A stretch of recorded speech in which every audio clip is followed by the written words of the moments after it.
Ketika kita mengatakan pikiran dibiaskan, maksudnya adalah proses berpikir tidak lagi netral, tapi condong, miring ke arah tertentu. Pikiran kita menyimpang dari realitas objektif dan membentuk interpretasi yang tidak seimbang. Ini terjadi karena banyak faktor tak terlihat yang memengaruhi cara kita melihat, menilai, dan merespons dunia. Pikiran manusia bukanlah entitas tertutup. Ia adalah sistem terbuka yang terus menerima dan memproses input dari luar, seperti indera, lingkungan, bahasa, hingga opini orang lain. Pikiran juga terus menerima dan memproses input dari dalam, seperti ingatan, emosi, keyakinan, hingga insting. Dan karena ia terbuka, maka ia selalu rentan terhadap intervensi. Ini membuka pintu bagi bias.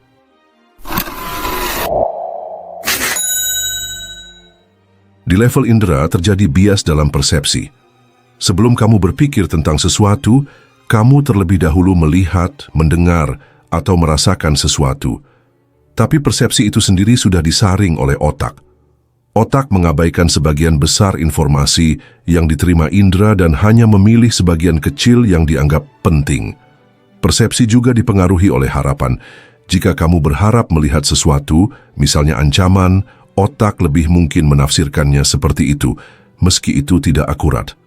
Maka sebelum kita berpikir pun, realitas sudah terdistorsi oleh cara otak memilih dan menafsirkan data inderawi. Pada level fokus, terjadi bias dalam atensi. Otak tidak bisa memproses semuanya sekaligus. Ia memilih apa yang harus diperhatikan. Dalam priming, jika kamu baru saja membaca tentang kriminalitas, kamu cenderung melihat orang asing dengan lebih curiga. Otakmu sudah dipersiapkan untuk menafsirkan dunia secara spesifik. Dalam selective attention, kita hanya memproses hal-hal yang kita anggap relevan, padahal bisa jadi yang terlewat itu justru sama pentingnya. Pikiran dibiaskan sejak apa yang kamu fokuskan sudah terbatas oleh pengalaman dan ekspektasi. Pada level memori terjadi bias dalam ingatan. Pikiran membangun pemahaman dengan menarik data dari memori. Tapi memori bukan seperti hard disk, ia plastis dan subjektif. Kita cenderung mengingat kejadian yang emosional lebih kuat, walau tidak lebih akurat. Kenangan sering diromantisasi atau distorisikan oleh narasi yang kita buat tentang diri sendiri.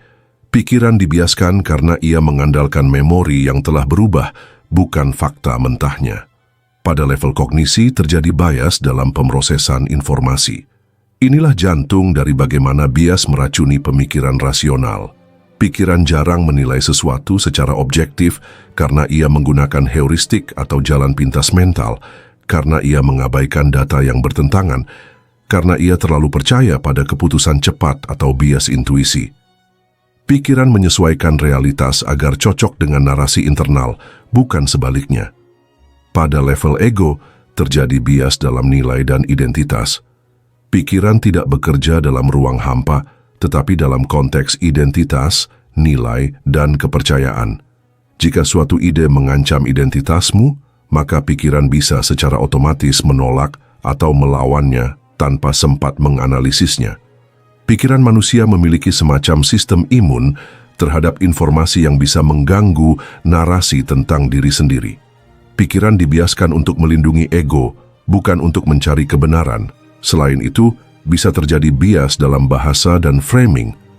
Cara informasi disampaikan mempengaruhi cara pikiran memahaminya. Bahasa membawa nilai-nilai tersembunyi dan asosiasi emosional yang kuat. Pikiran tidak hanya menerima makna, tetapi juga dibentuk oleh cara makna itu dikemasnya. Pikiran bukan hanya alat untuk memahami realitas. Ia adalah arena di mana realitas diperebutkan oleh emosi, ideologi, pengalaman, keyakinan, dan kepentingan. Setiap bias yang masuk ke pikiran bukan hanya mempengaruhi cara kita berpikir, tapi juga cara kita hidup, memutuskan, mencintai, dan bahkan meyakini. Maka memahami bagaimana pikiran dapat dibiaskan bukan hanya soal kecerdasan intelektual, tapi juga bentuk dari kehati-hatian eksistensial.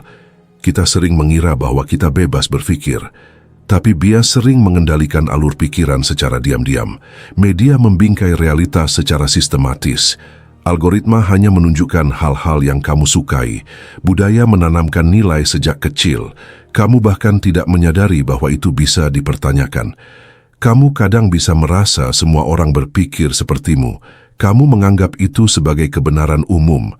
Pikiran menjadi produk sistemik, bukan hanya personal.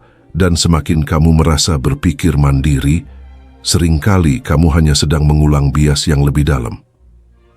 Inilah bias yang terorganisir, karena banyak bias terjadi di luar kesadaran, karena bias sering diperkuat oleh pengalaman, karena bias memberikan kenyamanan dan efisiensi, karena bias sering didukung oleh lingkungan. Itulah kenapa bias sulit dihilangkan.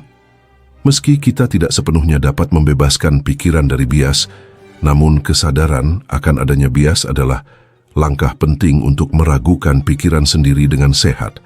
Melatih berpikir metakognitif, yakni mengamati cara berpikir itu sendiri, membiasakan diri dengan keragaman sudut pandang, bukan hanya membenarkan keyakinan sendiri, serta membangun toleransi terhadap kompleksitas dan ambiguitas.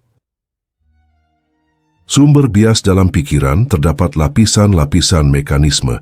Ada bias biologis, kognitif, emosional, sosial, dan linguistik. Pada bias biologis, otak tidak diciptakan untuk netralitas. Otak manusia tidak dirancang untuk menjadi mesin kebenaran, melainkan untuk efisiensi dan kelangsungan hidup. Evolusi lebih mementingkan kecepatan berpikir daripada akurasi, maka muncullah heuristik atau jalan pintas berpikir.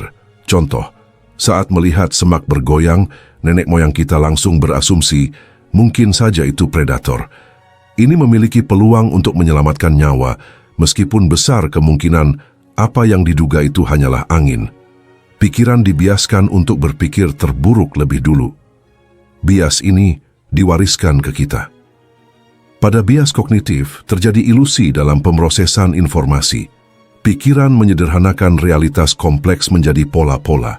Ini efisien, tapi rawan distorsi. Contoh, dalam confirmation bias, kita lebih mudah menerima informasi yang mendukung keyakinan kita dan menolak yang bertentangan. Dalam availability heuristic, kita menilai sesuatu lebih penting jika mudah diingat, bukan karena itu benar-benar penting. Jadi, pikiran tidak bekerja secara rasional dari awal, tapi berdasarkan asosiasi, ingatan, dan perasaan. Lalu pada bias emosional, perasaan mendistorsi logika. Emosi bertindak sebagai filter, bukan hanya perasa. Ketika kamu marah, dunia terlihat lebih bermusuhan. Ketika takut, kamu meremehkan kemampuanmu sendiri. Emosi yang kuat bisa membajak kognisi. Otak bagian yang mengelola emosi bisa mendominasi bagian otak yang mengelola penalaran. Maka, pikiran tak lagi seimbang. Ia menjadi cermin yang retak. Lalu pada bias sosial, pikiran dipengaruhi oleh lingkungan. Manusia adalah makhluk sosial, dan pikirannya tidak pernah sepenuhnya milik sendiri. Nilai-nilai masyarakat, tekanan kelompok, norma budaya, media, bahkan algoritma internet, semuanya menjadi instrumen pembiasan. Kita menyerap opini tanpa sadar, menyesuaikan keyakinan agar tetap diterima. Bahkan banyak ide yang kita yakini sebagai milik sendiri, padahal sebenarnya adalah hasil internalisasi sosial. Sedangkan pada bias linguistik, bahasa dapat menjebak pikiran. Kita berpikir dalam bahasa, tetapi bahasa adalah sistem simbol, bukan realitas itu sendiri. Dan setiap bahasa punya cara mengklasifikasi dunia yang berbeda. Pikiran bisa dibiaskan oleh cara kita menyebut atau tidak menyebut sesuatu. Contoh, bahasa yang tidak memiliki kata untuk privasi cenderung menciptakan masyarakat yang tidak begitu menghargai ruang personal. Bahasa membentuk kerangka pikir, maka pikiran dibentuk oleh batas-batas simbolik. Bias tidak selalu negatif, ia adalah fungsi dan bahaya.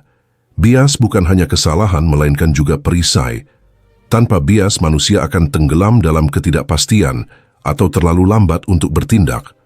Bayangkan jika setiap keputusan kecil harus dipikirkan dengan akurasi absolut. Namun ketika bias tidak disadari atau dikendalikan oleh pihak luar, maka ia menjadi alat manipulasi, baik oleh media, politik, maupun kepentingan ekonomi. Kita tidak sepenuhnya dapat menghindari bias. Tapi kita bisa mengenal bias kita sendiri melalui refleksi dan metakognisi. Kita bisa membuka ruang untuk kritik dan pandangan berbeda. Kita bisa memperlambat proses pengambilan keputusan agar tak hanya didikte oleh emosi dan heuristik. Dan kita juga bisa menyeimbangkan logika serta intuisi karena keduanya sama-sama dibutuhkan. Kesimpulannya adalah, pikiran bukan kaca bening yang merefleksikan dunia, melainkan cermin melengkung. Kadang memperbesar, kadang mengecilkan, dan kadang membalikkan. Apa yang kamu anggap sebagai pemahaman seringkali adalah hasil dari seleksi, penyusunan, dan pemaknaan yang sudah dibiaskan oleh banyak faktor. Memahami bagaimana pikiran dibiaskan bukan hanya untuk lebih cerdas, tetapi juga untuk lebih bijaksana. Karena hanya dengan menyadari keterbatasan kita bisa benar-benar mencari kebenaran yang lebih dalam, meski mungkin takkan pernah utuh. Baiklah kalau begitu seperti biasa, terima kasih sudah menyimak sampai sini. Jangan lupa subscribe Jeda Sibuk. Nantikan pembahasan saya selanjutnya. Saya, si ganteng nan tampan Fernando Widono. Sampai jumpa.